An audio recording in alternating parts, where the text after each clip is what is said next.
ఉదయం టీవీకి స్వాగతం. పల్నాడు జిల్లా నకరికల్లు మండలం నర్సింగపాడు గ్రామంలో ఆయుష్మాన్ ఆరోగ్య కేంద్రాన్ని సందర్శించిన డాక్టర్ గీతాంజలి మాట్లాడుతూ ఎంఎల్హెచ్పి ఏఎన్ఎం ఆశా వర్కర్స్ ఇంటింటికి వెళ్ళి సర్వే నిర్వహించడం జరుగుతుందని అన్నారు. ఈ సర్వే యొక్క ముఖ్య ఉద్దేశం 18 సంవత్సరాలు పైబడిన వారికి దీర్ఘకాల వ్యాధుల గురించి మందులను గుర్తించి వైద్య నిమిత్తం సమీపంలోని నకిరికల్ ప్రాథమిక ఆరోగ్య కేంద్రంకు పంపించడం జరుగుతుంది అని అన్నారు. ఈ సర్వేలో ముఖ్యంగా బీపీ, షుగర్, నోటి క్యాన్సర్, రొమ్ము క్యాన్సర్, గర్భాశయ క్యాన్సర్, క్షయ మొదలైన వాటికి పరీక్షలు నిర్వహించడం జరుగుతుందని అన్నారు. అదేవిధంగా మిషన్ ఇంద్రధనుసు అనే సర్వే కూడా నిర్వహించడం జరుగుతుంది.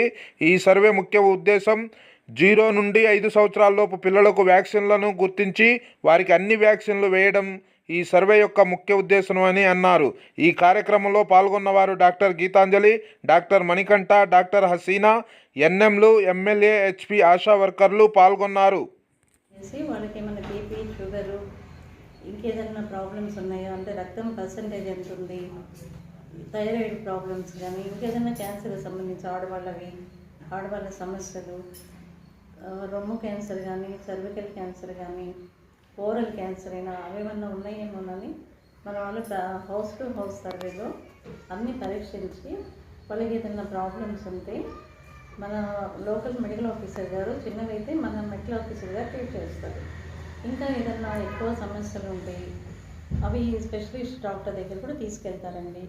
దీనికి సంబంధించిన పరీక్షలు అవి కూడా పిహెచ్సి కానీ మన హెల్త్ అండ్ వెల్నెస్ సెంటర్ కూడా తీసుకొచ్చి ఆడవాళ్ళు కూడా పరీక్షలు అవి చూసి ఏదన్నా ఇబ్బంది దాని అనుమానంగా ఉన్న లక్షణాలు అలా ఉంటే అవి కూడా నష్టపేట హాస్పిటల్ దగ్గర ఉన్న హాస్పిటల్కి తీసుకెళ్ళి వాళ్ళకి వైద్యం చేయించడం జరుగుతుంది.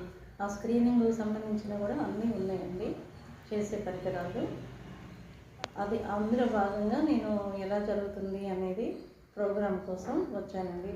అని భాగంగానే నగరికల్ మండలము నగరికల్ పిహెచ్సి పరిధిలో నర్సింగపాడు హెల్త్ అండ్ వెల్నెస్ సెంటర్ని విజిట్ చేయడం జరిగిందండి.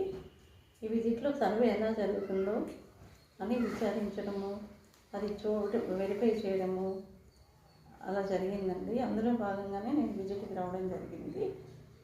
ఎవరికైనా ఏదైనా సమస్యలు ఉంటే మన వాళ్ళకి వెళ్ళి ఆ సర్వే కంటిన్యూ అవుతుందండి. ప్రతి హౌస్ మొత్తము సర్వే చేస్తారు. పర్ డే కొన్ని హౌసెస్ మినిమం ఒక 5-10 హౌసెస్ చొప్పున చూస్తుంటారు. ఏది ఉన్నా సరే అంటే ముందుగానే ఎర్లీగా గుర్తించితే, ఎర్లీగా ట్రీట్ చేస్తే ఆ రికవరీ కూడా ఉంటుంది. అడ్వాన్స్ స్టేజ్కి వెళ్ళిన తర్వాత అప్పుడు రికవరీ అనేది కష్టంగా ఉంటుంది. ఇందులో భాగంగానే గవర్నమెంట్ ఈ సర్వే చేపట్టిందండి. మన వాళ్ళు అది సర్వే చేపట్టి వాళ్ళకి అవసరమైన మందులు ఇవ్వడం కానీ, లేకపోతే అవి చూపించడం కానీ, ఇంకేదన్నా మేజర్ ప్రాబ్లమ్స్ ఉంటే హైర్ సెంటర్స్కి రిఫర్ చేయడం కానీ చేస్తారండి. ఇంకొకటి రమ్మని 0 to 5 years చేయడానికి కూడా నవంబర్ 12 నుంచి ఫిబ్రవరి 28 వరకు అది సాంగ్ సర్వే కూడా ఉంటుందండి. అందులో దాన్ని కూడా సర్వే కూడా మన ఏఎన్ఎం ఆశాలు సర్వే చేసి ఏఎన్ఎంకి ఒక యాప్ కూడా ఉంటుందండి. వాళ్ళ ఆ లక్షణాలు ఎవరికి ఉన్నాయని యాప్లో కూడా పొందుపరుస్తారు. వాళ్ళకి ఏదైనా అంటే చిన్న జ్వరం కానీ దగ్గు కానీ ఉంటే అవి ముందుగానే మెడికల్ ఆఫీసర్ కానీ మన ఏఎన్ఎం గారు, ఎంఎల్హెచ్పి గారైనా ట్రీట్ చేస్తారు. ఇంకా ఎక్కువ సీవియర్గా అంటే ఊపిరి తీసుకోవడం కష్టంగా ఉండడం, పక్కలు ఎగరేయడం, ఏదన్నా ఫిట్స్ లక్షణాలు, వాంతులు ఇవ్వడము అలాంటివి ఏమన్నా ఉన్నా కూడా అంటే పీడియాట్రిషియన్ దగ్గరికి నర్సరావుపేట కానీ దగ్గరలో ఉన్న సత్తెనపల్లి హాస్పిటల్స్ కానీ అక్కడ ముందుగానే వైద్యం చేపిస్తే మనం ఆ నెమ్ము వల్ల న్యూమోనియా వల్ల వచ్చే డెత్లు అనేది ప్రివెంట్ చేయొచ్చు 5 years చేయడంలో. అందులో భాగంగానే ఈ సర్వే కూడా 4 నెలల పాటు జరుగుతుందండి. ఈ సర్వేతో పాటు ఎన్సీడీతో పాటు సాంగ్ సర్వే కూడా జరుగుతుంది. ముఖ్య ఉద్దేశం ఏంటంటే సాంగ్ సర్వే అండర్ 5 టెస్ట్స్ నెమ్ము వల్ల ప్రివెంట్ చేయడం అనమాట. అంతదాకా వెళ్ళకుండా ఎర్లీగా గుర్తించి ఎర్లీగా ట్రీట్ చేయడం.